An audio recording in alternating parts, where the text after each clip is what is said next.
स्वागत है आप सभी का आपके अपने YouTube channel maths with Shahid Ansari में।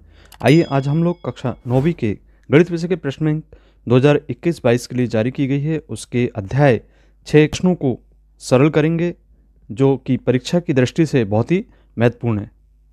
तो यहाँ पे हम देख रहे हैं अध्याय 6 रेखाएं और कोण, जिसमें वार्षिक परीक्षा में कुल 5 अंक के प्रश्न पूछे जाने हैं, 1 अंक के 2 प्रश्न और 3 अंक का 1 प्रश्न पूछा जाना है। तो चलिए यहाँ पे प्रश्न क्रमांक 1 देखते हैं। सही विकल्प चुनना है आपको। इसमें से पहला प्रश्न है, यदि 3 या अधिक बिंदु एक ही रेखा पर स्थित हो तो वे कहलाते हैं, तो इसे हम कहते हैं संरेख बिंदु। दूसरा है, एक न्यून कोण का माप होता है, तो न्यून कोण का माप 0 से 90 अंश के बीच होता है। और इसके बाद तीसरा प्रश्न, वे दो कोण जिनका योग 180 अंश होता है उसे हम कहते हैं, तो दो कोणों का योग 180 अंश होता है उसे हम कहते हैं संपूरक कोण।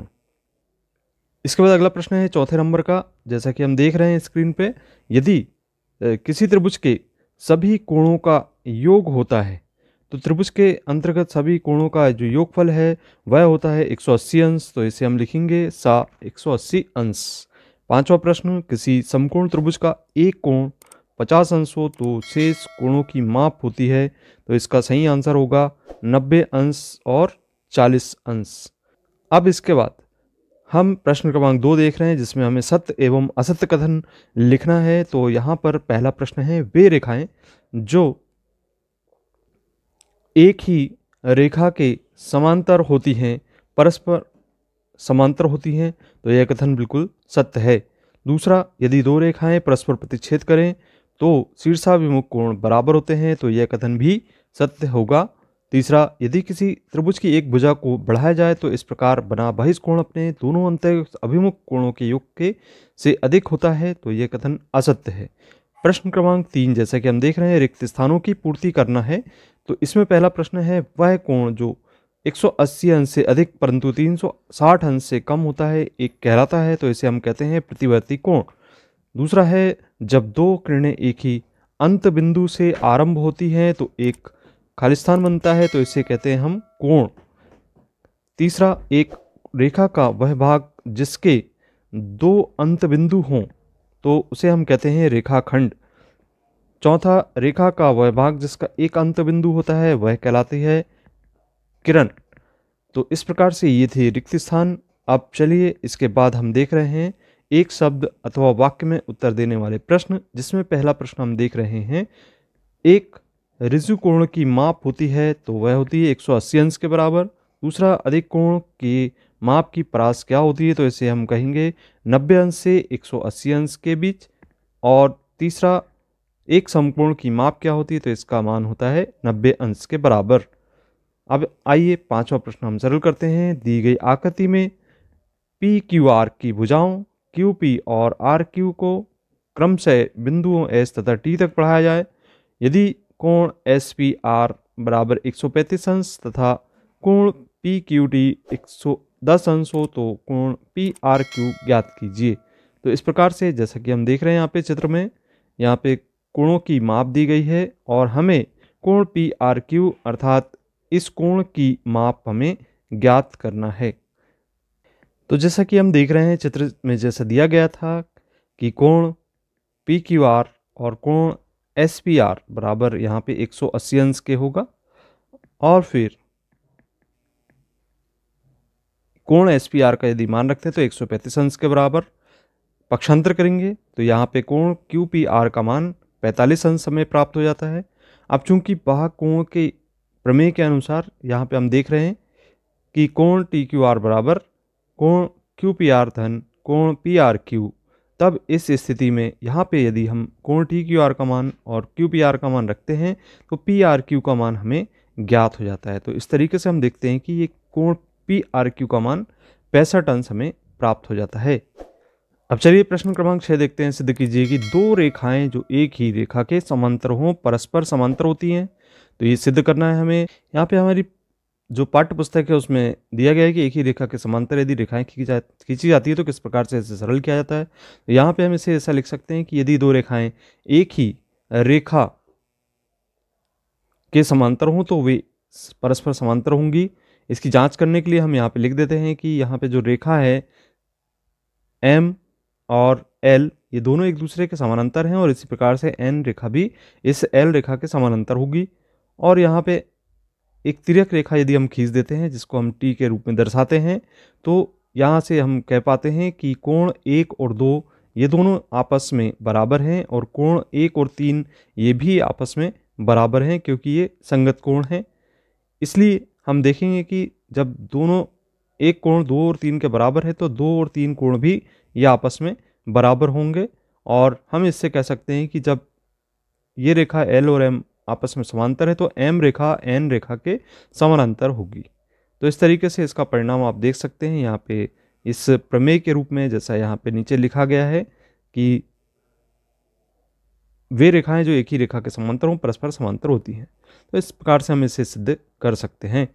आइए अब प्रश्न क्रमांक 7 हल करें। दी गई आकृति में AB और CD आपस में समांतर हैं, CD और EF आपस में समानांतर हैं और Y और Z का जो अनुपात है वह है 3:7 के बराबर। तो X का मान हमें ज्ञात करना है। जैसा कि हमें चित्र में दिखाई दे रहा है, X का मान हम ज्ञात करेंगे, जबकि Y और Z के कोणों का जो अनुपात है वह 3:7 के बराबर है। जैसा कि आकृति में हम देख रहे हैं, यहाँ पे AB और CD और EF एक दूसरे के समानांतर हैं और AB और EF भी आपस में समांतर होंगे। अब चूंकि AB और EF एक दूसरे के समांतर हैं, तब एक तिर्यक रेखा यदि इसको काटती है तो X और Y कोण बनते हैं, जिससे ये X और Y कोण आपस में बराबर हैं। ये कोण जब आपस में बराबर है तो इसको हम समीकरण क्रमांक 1 दे देते हैं। और AB और CD एक तिर्यक रेखा यहाँ इन काटती है तो इसमें कोण X और Y के जो योगफल हैं वह 180 अंश के बराबर होगा, क्योंकि अंतः कोणों का योगफल यहाँ पे हम देख रहे हैं। और यहाँ समीकरण 1 और 2 इसको सरल करते हैं तो इससे यहाँ पे हमें Y और Z का जो योगफल है वह 180 अंश के बराबर प्राप्त होता है। फिर इसके बाद यदि हम Y और Z का अनुपात रखते हैं 3:7 के बराबर, तो Y का मान 3 के और Z का मान 7 के रूप में हम ले लेते हैं। और जैसे ही हमने मान रखा यहाँ पे, तो यह हमें Z यहाँ से हमें K का मान 18 अंश प्राप्त हो जाता है, जिससे हम Z का मान निकालेंगे 7 का गुणा करके, तो 126 अंश हमें यहाँ पे प्राप्त हो जाता है। और इसी तरीके से हम यहाँ पर मान रखेंगे Z का, तो यहाँ पे Z का मान 126 अंश प्राप्त हो गया। ऐसे हम देखते हैं कि X जो कोण है वह 126 अंश के बराबर होगा। अब प्रश्न क्रमांक 8 सरल करें, जिसमें दी गई आकृति में यदि कोण PQR बराबर कोण PRQ है तो सिद्ध करना है कि कोण PQS बराबर PRT होगा। तो इसके लिए हम इसे ऐसा हल कर लें। यहाँ पे हम देख रहे हैं कि दी गई आकृति में SR एक ऋजु रेखा है और उसके बिंदु Q पर एक रेखा Q मिलती है, और यहाँ से हम कोण PQS और PQR एक रेखीय युग्म कोण हैं, तो इसे लिख सकते हैं कोण PQS अर्थात ये वाला और PQR अर्थात ये कोण, दोनों कोणों का योगफल 180 अंश के बराबर होगा। इसे समीकरण 1 दे दें। इसी प्रकार से जब QT रेखा पर यहाँ पे PR रेखा एक ऋजु रेखा है, तो यहाँ पर इसे हम कह सकते हैं कि जो PRT है और कोण PRQ है वो दोनों का योगफल 180 अंश के बराबर होगा। क्रम से हम इन्हें 1 और 2 समीकरण दे देते हैं। अब समीकरण 1 और 2 की तुलना करते हैं, तो तुलना करने पर हम देखते हैं कि ये दोनों आपस में बराबर हैं। इस स्थिति में यहाँ पर हम देखते हैं कि कोण PQR से कोण PQR कैंसिल हो जाता है, जिससे हमें कोण PQS बराबर PRQ हमें प्राप्त हो जाता है। इस तरीके से समीकरण नंबर 4 होगा।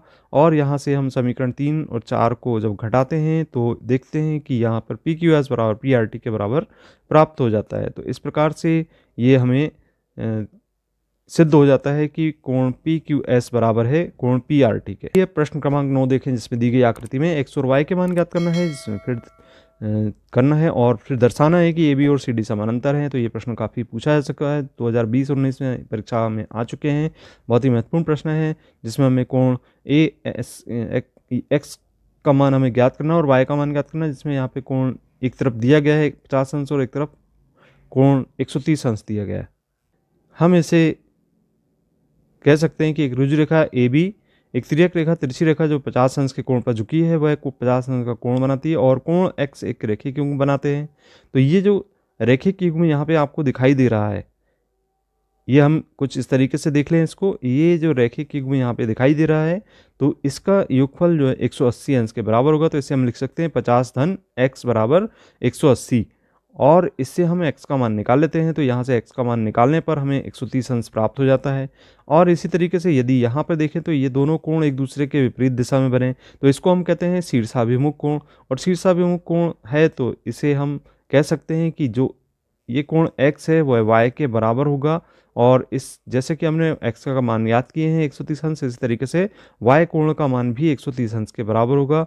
और ये जो कोण x और y एकांतर अंतः कोण हैं, परस्पर बराबर भी हैं, तो रेखा समांतर रेखा को त्रियक रेखा के काटने से बनेंगे। अतः ऋजु रेखा AB और CD आपस में जो रेखाएं हैं वो एक दूसरे के समानांतर होंगी। प्रश्न क्रमांक 10 देखते हैं, जिसमें कोण XYZ बराबर 64 अंश है और XY को बिंदु P तक बढ़ाया गया है। यदि किरण YQ और ZYP को समविभाजित करती है तो आकृति खींचकर XYR और प्रतिवर्ती कोण QYP के मान ज्ञात करना है। तो इसे हम ज्ञात करते हैं कि हम देख रहे हैं यहाँ पे हमने कोण को बढ़ा दिए हैं, और इस तरीके से यहाँ से जैसा आकृति सूचना हमें दी गई है उस के अनुसार हमने एक आकृति बना ली है। आप देख रहे हैं ये आकृति इस तरीके से बन जाएगी। एक किरण हमने YZ खींच लिए हैं ये वाली, और किरण YZ बिंदु Y पर XYZ 64 अंश का खींचा, तो ये कोण 64 अंश आपको दिखाई दे रहा है। और इस तरीके से यहाँ पे हमने XY को P बिंदु तक बढ़ाया है, और इस तरीके से ये आगे तक बढ़ाया, तो ये तैयार हो गया। अब यहाँ पे हम कह सकते हैं कि जो कोण XYQ है, अर्थात ये वाला कोण, ये पूरा कोण, ये कोण रेखा XY को बिंदु P तक बढ़ाएं, और ये XYP एक ऋजु रेखा यहाँ पे कहलाती है। और इस तरीके से यहाँ पे जो कोण XYZ और ZYP कोणों का ये रेखिक युग्म बना, जिससे हम कह सकते हैं कि ये कोणों का योगफल 180 अंश के बराबर होगा। और इससे हम लिखेंगे कि कोण XYZ धन कोण ZYP बराबर 180 अंश, और इस तरीके से 64 अंश, और यहाँ पे हमने मान रख दी XYZ का, तो ZYP का मान हमें यहाँ से ज्ञात हो गया 116 अंश के बराबर। अब यदि यहाँ पे किरण YQ ZYP को समद्विभाजित करती है तो ZYP और QYP बराबर हैं, और ZYQ और QYP दोनों का जो योगफल है 116 अंश के बराबर हमें ज्ञात हुआ। तो यहाँ पे हल करने पर हम पाते हैं कि ZYP का मान 58 अंश और यहाँ पे QYP का मान 58 अंश। इस तरीके से यहाँ पे जो आकृति है उसके अनुसार XYQ का मान निकाल लेते हैं, तो 122 अंश के बराबर प्राप्त हो जाता है। और जो प्रतिवर्ती कोण है YP QYP, वो उसका जो मान है समीकरण 1 से 58 अंश है, और इससे हम यहाँ पे यदि 360 में से घटाते हैं तो 302 अंश हमें प्राप्त हो जाता है। प्रतिवर्ती कोण का मान 302 अंश होगा। हमने प्रश्न बैंक के ब्रिज कोर्स से लेकर अध्याय 6 तक के समस्त वीडियो बना चुके हैं, जो कि आपको प्लेलिस्ट में भी देखने को मिल सकते हैं। आप प्लेलिस्ट में जाकर जरूर देख सकते हैं। और आपने अभी तक चैनल को सब्सक्राइब नहीं किया है तो सब्सक्राइब कीजिए और अपने मित्रों को वीडियो शेयर कीजिए। इसी प्रकार के कंटेंट को देखने के लिए मिलते हैं अगली वीडियो में। धन्यवाद।